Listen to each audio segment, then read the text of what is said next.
Good morning, welcome back to our channel. নতুন একটা পর্বে তোমাদেরকে অনেক অনেক ভালোবাসা আর স্বাগত। আশা করি তোমরা খুব ভালো আছো। আর আমার গলার স্বর শুনে বুঝতেই পারছো যে আমার মানে কতটা অবস্থা খারাপ হয়ে গেছে পরপর অকেশন থাকার জন্য।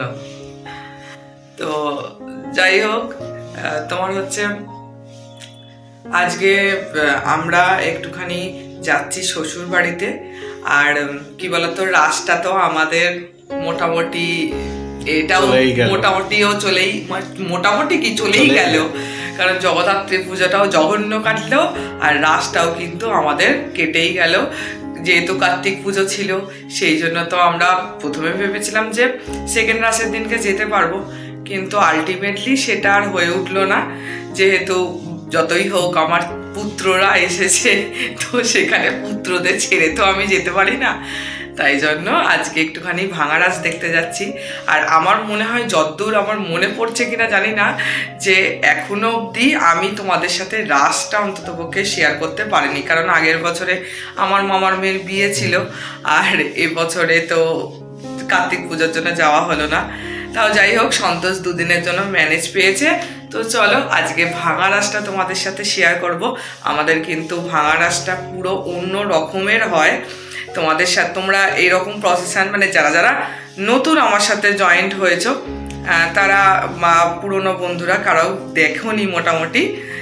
তো চলো তোমাদের সাথে আমি শেয়ার করি আমাদের গর্ভের জায়গা, আমার ছোট থেকে বড় হওয়ার জায়গার রাস।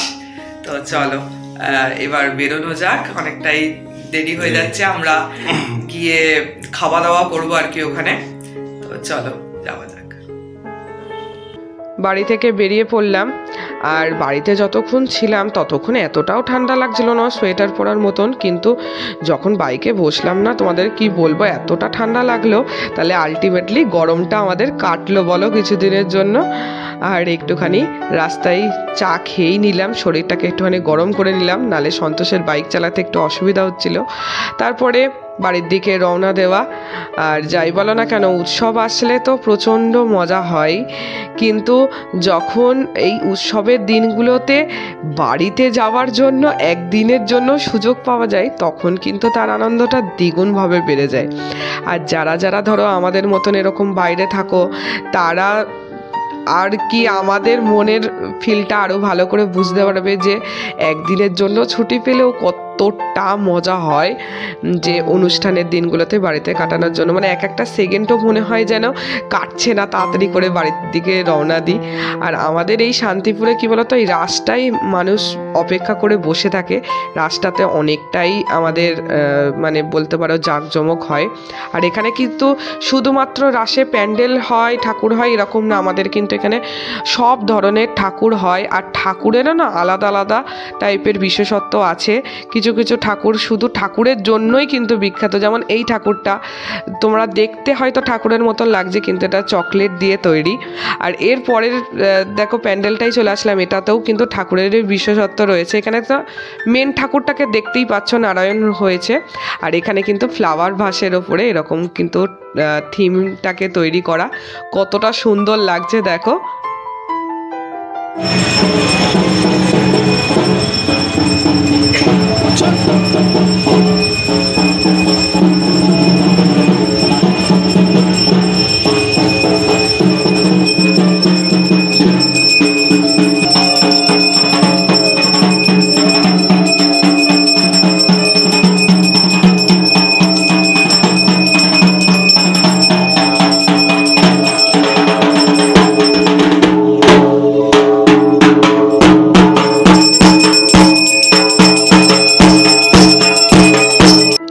এবার আর কোনো ঠাকুর দেখা না, এবার সোজা বাড়ি, তারপরে রেস্ট নিয়ে তারপরে আমরা আবার একটু বেরোবো, যেহেতু শেষের দিনকে এসেছি।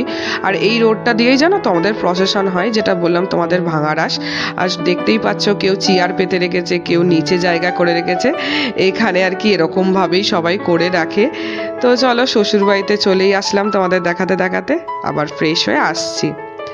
আর এখন দেখতে পাচ্ছ লুচি পায়েস সমস্তটা হয়েছে। এটা কার জন্য বলো তো? এই যে এই ব্যক্তিটার জন্য। কেন বলো তো?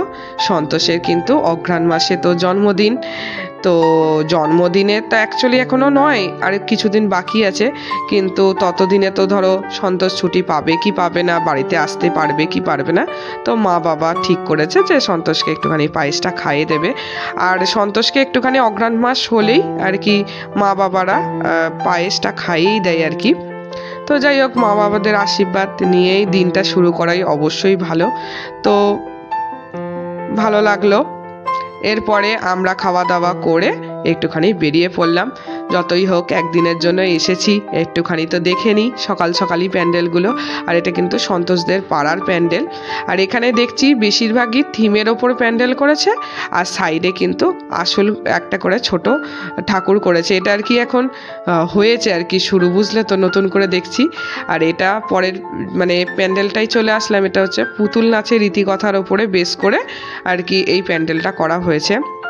রাত্রিরে দেখতে পারলে আরও বেশি ভালো লাগতো, কিন্তু যাই হোক আমাদের হাতে রাত্রির অপশান নেই, কারণ রাত্রির বেলায় হচ্ছে তোমার ভাঙারাস বেরিয়েই যাবে, তখন আর প্যান্ডেলগুলো সেরকমভাবে থাকবে না। আবার কিছু কিছু প্যান্ডেল থাকেও, জানো তো, আমাদের এখানে সব প্যান্ডেলে কিন্তু ভাসান হয় না, যেমন কলকাতায় আর কি হয়, কিছুদিন দশমী হয়ে গেলেও কিছু কিছু ঠাকুর থাকে, তো আমাদের এখানেও কিন্তু থাকে। আর দেখো এই ঠাকুরটাও কতটা সুন্দর হয়েছে, যেহেতু পুতুল নাচের ওপরে তৈরি করা। আর এরপরে চলে আসলাম অক্ষয়ধাম মন্দিরে। না না, আমরা দিল্লিতে আসিনি, শান্তিপুরেই রয়েছি গো, ওর বেশ করেই আর কি তৈরি করা। আর এখানে দেখো কৃষ্ণের মানে কৃষ্ণের জীবন কাহিনীটাকেই এখানে ছোট ছোট আর কি মূর্তির আকারে তুলে ধরা হয়েছে। এখানে প্রত্যেকবারেই এই রকম টাইপের থিমের ওপরেই আর কি প্যান্ডেলটা করা হয়, খুবই সুন্দর, ভালো লাগে দেখতে। আর দেখো এটা হচ্ছে মেন প্যান্ডেলটার ভেতরে আর কি ঢুকলাম। এখানে বুদ্ধদেবের ওপরে সমস্ত কিছু করা, খুবই সুন্দর প্যান্ডেলটা। আর তোমরা কিন্তু অবশ্যই জানিও যে আমাদের জায়গাকার প্যান্ডেল কেমন তোমাদের লাগলো। অল্পর ওপর দিয়ে কিছু কিছু প্যান্ডেল আর কি শেয়ার করেছি। দেখো জার্নি করে এসেছি, বেশি তো এনার্জি ছিল না, যতটা এনার্জি রয়েছে ততটা এনার্জি দিয়েই তোমাদের সাথে শেয়ার করছি। আর একটুখানি বেরিয়ে আখের রস খেয়ে নিলাম। আমাদের এখানকার আখের রসে একদম কিন্তু ভেজাল নেই, বুঝলে তো। কলকাতার দিকে আখের রস খেতে গেলে নিচে খালি বরফ করে রাখে, ওই বরফের জল দিয়ে দেয়। আমাদের কিন্তু এখানে ভালো ফ্রেশ পাওয়া যায়। তো যাই হোক, এরপরে চলে আসলাম পরের প্যান্ডেল দেখতে। আর এখানে এখন যেই মন্দিরটা দেখাচ্ছি, এটা কিন্তু এখানে কালী ঠাকুরের মূর্তি, মানে কালী ঠাকুর পুজো হয়, তো খুব জাগ্রত কালী ঠাকুর। তোমাদের সাথে পরে একটুখানি বাদে শেয়ার করছি, আগে প্যান্ডেলটা দেখিয়ে নিই। দেখো, আর আজকে যেহেতু তোমাদের সাথে একটুখানি প্যান্ডেলটাও শেয়ার করে দিচ্ছি, তাই একই ভিডিওর মধ্যে তোমাদের সঙ্গে আর ভাঙারাসটাকে শেয়ার করব না, আলাদা ভিডিওতে শেয়ার করব, নাহলে ভিডিওটা অনেকটাই বড় হয়ে যাবে। এবার চলো ওই মন্দিরটাতে নিয়ে যাই। এই ঠাকুরটা কিন্তু আমাদের এখানকার খুবই জাগ্রত কালীমা আর কি, আগমেশ্বরী কালীমা, খুবই জাগ্রত। এখন তোমাদেরকে দেখাচ্ছি। দেখো এই যেই পটে ঠাকুরটা রয়েছে, এই কালীমাই কিন্তু পূজিত হয়। কালী ঠাকুরের সময় যদি আসি কোনোদিনও, অবশ্যই তোমাদের সাথে শেয়ার করব। আর তোমাদের বললাম না, আমাদের এখানে ঠাকুরেরও কিছু বিশেষত্ব আছে। দেখো এই ঠাকুরটা কিন্তু বোতাম দিয়ে তৈরি হয়েছে। তোমরা হয়তো কাছ থেকে আমি জুম করে দেখানোর চেষ্টা করেছি, তোমরা বুঝতে পারবে কতটা সুন্দরভাবে ইউনিকভাবে তৈরি করা। ভাবো, পুরো বোতাম দিয়ে কিন্তু পুরোটাই সাজটা তৈরি। আর এটা হচ্ছে শোলার প্রতিমা, মানে শোলা দিয়ে তৈরি হয়েছে। কতটা সুন্দর দেখো। আমাদের এখানে কিন্তু সব ধরনের ঠাকুর কিন্তু হয়। তোমাদের তো বললামই, শুধু রাধাকৃষ্ণ হয় তা নয়, যেহেতু এটা রাস পূর্ণিমা, তো রাধাকৃষ্ণই বেশি হওয়ার কথা, কিন্তু আমাদের রাধাকৃষ্ণের সাথে সাথে কিন্তু অনেক ধরনের ঠাকুরও হয়। আর এর পরের প্যান্ডেলটাই দেখো আসলাম। এখানে কিন্তু বাঁশের মানে সমস্ত কিছু দিয়ে তৈরি, বাঁশ বলো বেত বলো, এইরকম জাতীয় জিনিস দিয়ে তৈরি করেছিল। খুবই ভালো লাগছিল প্যান্ডেলটা দেখতে। তোমরা দেখতে থাকো।